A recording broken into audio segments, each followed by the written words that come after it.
काका काकू. आम्ही श्रीनाथ कॉलनीचे बालचमू आहोत. आम्ही एक सादरीकरण करणार आहोत, ज्याच्यामध्ये रांगोळीचे प्रदर्शन पण आहे. तर तुम्ही आमचं सादरीकरण व प्रदर्शन पाहायला सर्वजण नक्की या. उद्या संध्याकाळी 7 वाजता रामनवमीचा कार्यक्रम केला तिथेच. जरी पाऊस आला तरी आपण शेडमध्ये जाऊन कार्यक्रम करणार आहोत, त्यामुळे नक्की या. आणि ही आमच्याकडनं आम्ही हाताने बनवलेली पत्रिका. पत्रिका. नमस्ते. सर्वांचं मनापासून स्वागत. माझे नाव रेहा प्रज्ञा रणेश दारवेकर. मी आहे आदी महेश तांदळे. ओवी रश्मी निखिल देव. मी स्वरा तनुजा मिलिंद पोळ. मी सौम्य रुचर लक्ष्मीकांत घुगरी. माझे नाव आर्य राधिका रेणकुमार नायर. आम्ही श्रीनाथ कॉलनी बालचमू. इथून पुढे विविध उपक्रम राबवणार आहोत, ज्यामध्ये छंद, कला, मूल्ये, निसर्ग, पर्यावरण अशा विविध गोष्टींचा समावेश असेल. पण कोणत्याही शुभ कार्याची सुरुवात करताना आपण देवाच्या नावाने करतो. म्हणूनच आज आम्ही एक छोटेसे सादरीकरण करणार आहोत, ज्याचे नाव आहे देशरप अण्णा. आमच्या या पहिल्याच प्रयत्नाला साथ देणार ना?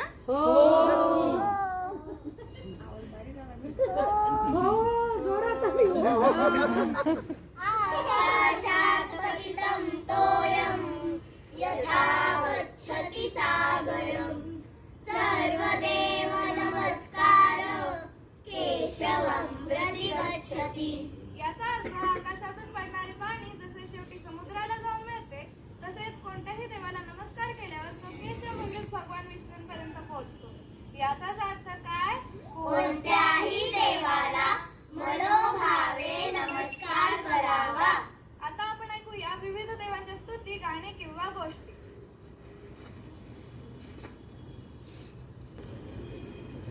श्री गणेशाय नमः.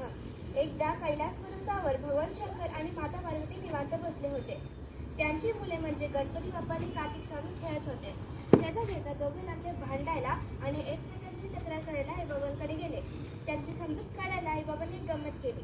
ते म्हणाले, जो प्रथम पृथ्वी प्रदक्षिणा करून इथे येईल तोच खरा. मग काय, कार्तिक स्वामीचा वाहन मोर. तो गेला मोरावर बसून पटकन उडत उडत आणि गणपती बाप्पाचं वाहन काय तर पिठुकला पिठुकला उंदीर मामा. मग तो कसं काय पृथ्वी प्रदक्षिणेत जिंकणार? मग गणपती बाप्पाने एक शक्कल लढवली. त्यांनी आईबाबांनाच प्रदक्षिणा घातली आणि नमस्कार केला. थोड्या वेळाने कार्तिक स्वामी मोरावरून प्रदक्षिणा करून आले आणि म्हणाले, मी जिंकलो.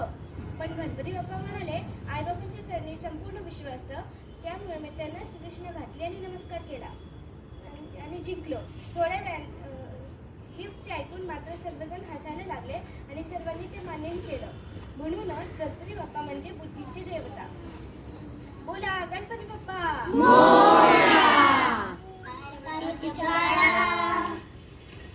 पार्वतीच्या बाळा तुझ्या पायात बाळा पुष्पहारांच्या घातल्या माळा आशांचा आवाज तररर झाला रे गणपती माझा नाचत आला. आशांचा आवाज तररर झाला रे गणपती माझा नाचत आला. बोला गणपती बाप्पा. जय बजरंगबली.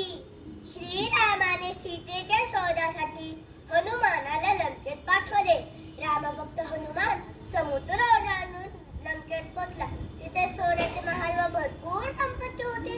हनुमान दुःखी सीतेला भेटला, तिला धीर दिला. त्यानंतर त्याने शक्तीच्या जोरावर अशोक वाटिकेतील काही झाडे तोडली आणि काही राक्षसांना ठार मारले. नंतर रावणाकडे रामाचे गुणगान गायले. मग काय, चिडलेल्या रावणाने त्याच्या शेपटीला आग लावायला सांगितली. आग लागल्यानंतर हनुमानाने भव्य रूप धारण केले. नंतर आग लावत पूर्ण लंका जळून टाकली. असा हनुमान शक्ती आणि भक्तीची देवता आहे. तो आपल्याला संकटांपासून वाचवतो. बोला जय बजरंगबली. हे अंजनीचा सुता तुला रामाचं वरदान. एक मुखानं बोला जय जय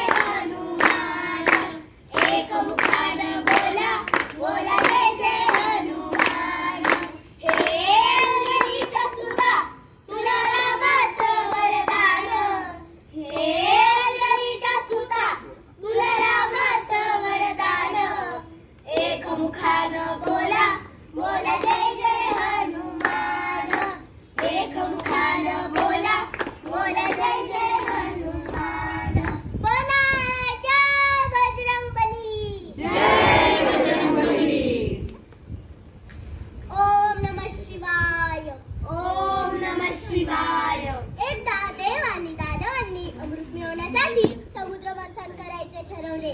त्यासाठी त्यांनी मंदार पर्वत आणि वासुकीनाग याचा उपयोग केला. मंथनातून अनेक रत्ने बाहेर आली, पण अचानक हलाहल विषही बाहेर आलं. मग काय, घाबरलेल्या देवांनी शंकराची आराधना केली. शंकरांनी लगेच ते विष पिऊन टाकलं, पण पोटात न जाऊ देता घशातच थांबवलं. त्यांचा कंठ निळा झाला, म्हणूनच आपण त्यांना निळकंठ असे म्हणतो. ते साधे भोळे, शांत आणि त्यागी आहेत. बोला हर हर महादेव. हे भोळ्या शंकरा, हे भोळ्या शंकरा, आवड तुला देवाची, आवड तुला बेलाची, बेलाच्या पानाची. हे भोळ्या शंकरा, हे भोळ्या शंकरा, बोला हर हर महादेव. अंबाबाईचा उदो उदो. एकदा कोल्हासूर नावाचा राक्षस कडवीरच्या लोकांवर खूप अत्याचार करत होता. याचे वाईट वाटल्यामुळे सर्व देवांनी अंबाबाईला प्रार्थना केली.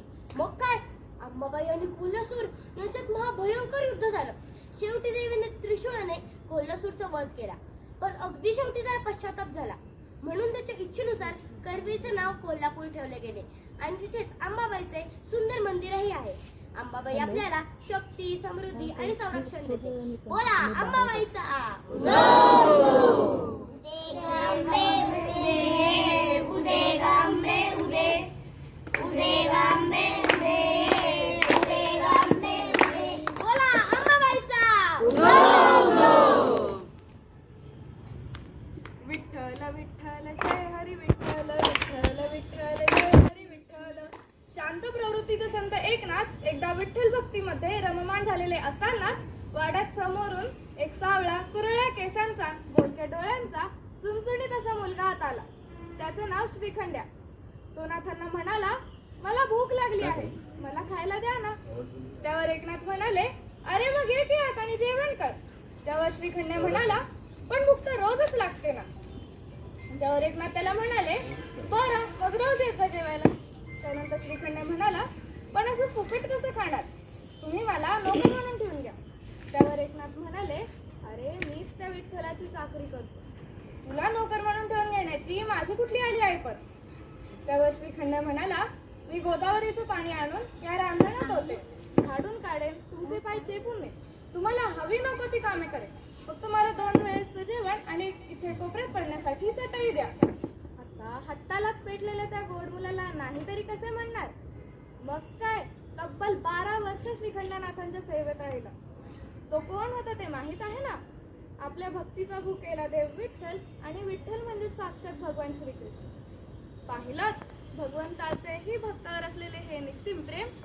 पैठणमध्ये आजही तो वाडा आणि तो रांजण आपल्याला पाहायला मिळतो. आता मी तुमच्या समोर चंद्रभागेच्या तीरी हे गीत सादर करीत आहे. बोला पुंडलिक वरदे श्री ज्ञानदेव पंढरीनाथ महाराज की जय.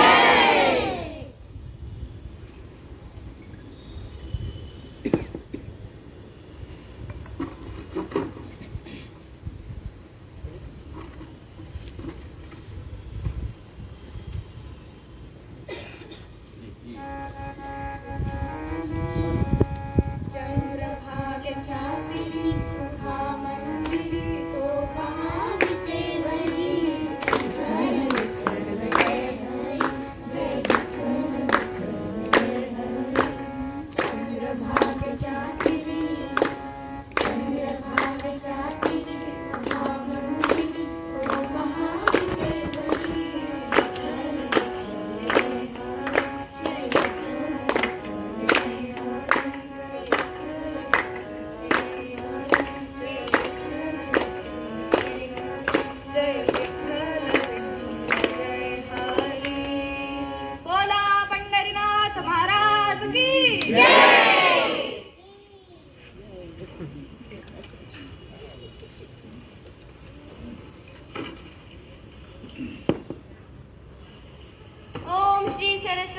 पहा, ब्रह्मांडाची निर्मिती होत असताना सर्वत्र अंधार आणि शांतता पसरली होती. ब्रह्मदेवांनी सृष्टी तर निर्माण केली, पण त्यात ज्ञान, कला, संगीत, शब्द हे काहीच नव्हते. सर्व अपूर्ण वाटत होते. तेव्हा ब्रह्मदेवांनी आपल्या कमंडलूतून पवित्र जल शिंपडले आणि त्या पवित्र जलातून सुंदर तेजस्वी देवी प्रगट झाली. तीच आपली देवी सरस्वती. सरस्वतीच्या हातात वीणा, पुस्तक आणि माळ असते. जेव्हा सरस्वती देवीने वीणा वाजवायला सुरुवात केली, नद्या वाहू लागल्या, माणसं बोलू, शिकू आणि विचार करू लागली. म्हणूनच सरस्वती देवीला आपण विद्या, कला आणि बुद्धीची देवता म्हणतो. चला, माझ्यासोबत आपण एक श्लोक म्हणूया.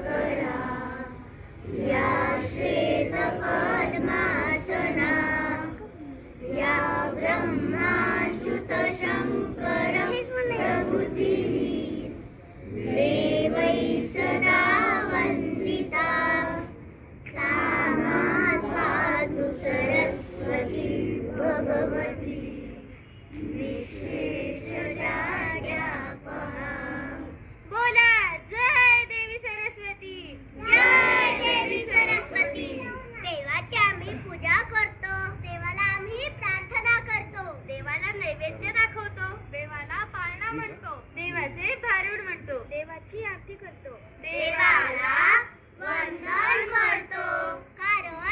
कारण मानवतेच्या कल्याणासाठी आवश्यक असणाऱ्या बुद्धी, आदर, संकटांचा सामना करणं, त्याग करणं, शांत राहणं, शक्ती, समृद्धी, संरक्षण, भक्ती, धैर्य, विद्या, कला अशा अनेक गोष्टी देव आपल्याला शिकवतात.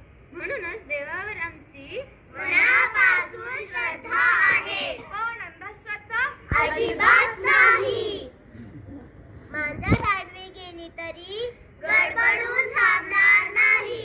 लिंबू मिरची, काळी बाहुली, नजर लागणे अशा गोष्टींचा विचार करत बसण्यापेक्षा आमच्या कामात मेहनत घेऊन प्रगती पथावर जाऊ. जर कधी आजारी पडलो तर डॉक्टरांकडे जाऊ. तांत्रिक मांत्रिक यांच्याकडे नाही. घरात काच फुटली की अरे बापरे अपशकुन असं काही नसतं. काच फुटल्यावर कोणाला इजा होऊ शकते. म्हणूनच पूर्वी काळी ह्याला अपशकुन असं नाव दिलं जायचं. पण काळजी घेऊ नाही, काच फुटली तरी टेन्शन घ्यायचं नाही. तुम्ही मला 1 लाख रुपये द्या, 10 दिवसात 10 लाख रुपये करून देईल असं जर कोणी म्हणलं तरी जादू टोण्याने पैसे वाढत नसतात हे आम्हाला माहित आहे. भोंदू बाबा काय आणि बाई काय आम्ही कोणाच्याही नादी लागणार नाही. देवाने जे शिकवले आहे ते लक्षात ठेवू. भगवंताची शिकवण